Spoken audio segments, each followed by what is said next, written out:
Paddington at the Palace by Michael Bond, illustrated by R.W. Alley.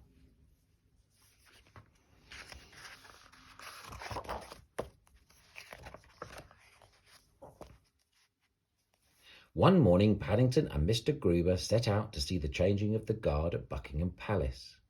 Mr. Gruber took his camera, Paddington took a flag on a stick in case he saw the Queen, and they both sat on the front seat of the bus so that they could see all the places of interest on the way.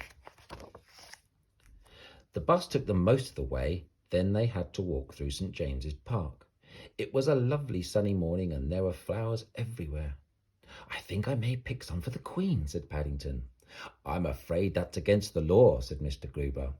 "This is what's known as a royal park, and all the flowers belong to the Queen anyway. Besides, it would spoil it for others. If you like, I'll take a picture for your scrapbook instead." "Fancy having a front garden as big as this," said Paddington. "I wonder if she has to mow the lawn." Mr. Gruber laughed, and then as they drew near to some large gates, he pointed towards the roof of a building behind them. "We're in luck's way, Mr. Brown," he said. "There's a flag flying. That means the Queen is at home."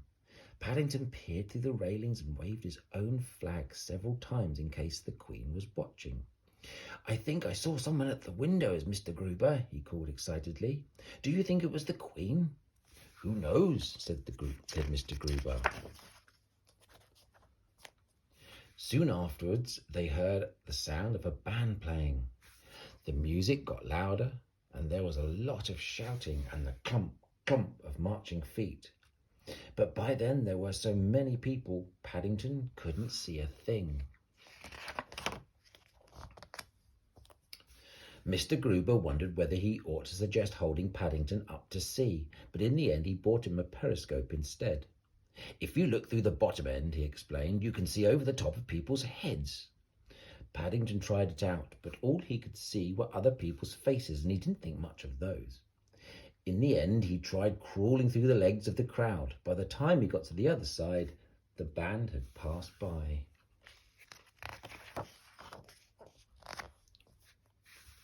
"Look," said a small boy, pointing at Paddington. "One of the soldiers has dropped his hat." "That's what they call a busby, dear," said his mother. Paddington jumped to his feet. "I'm not a busby," he cried. "I'm a bear."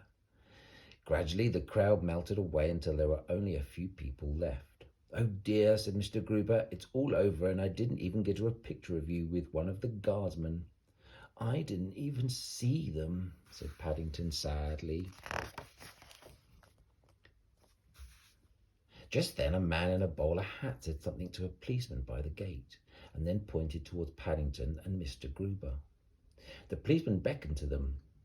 "I've instructions to invite you inside so that you can take a proper photograph," he called.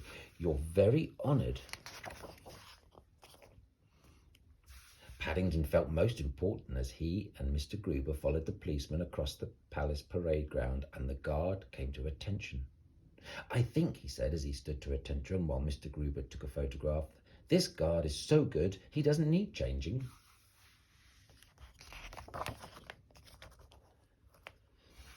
"You must mark the window with a cross when you paste it in, just in case."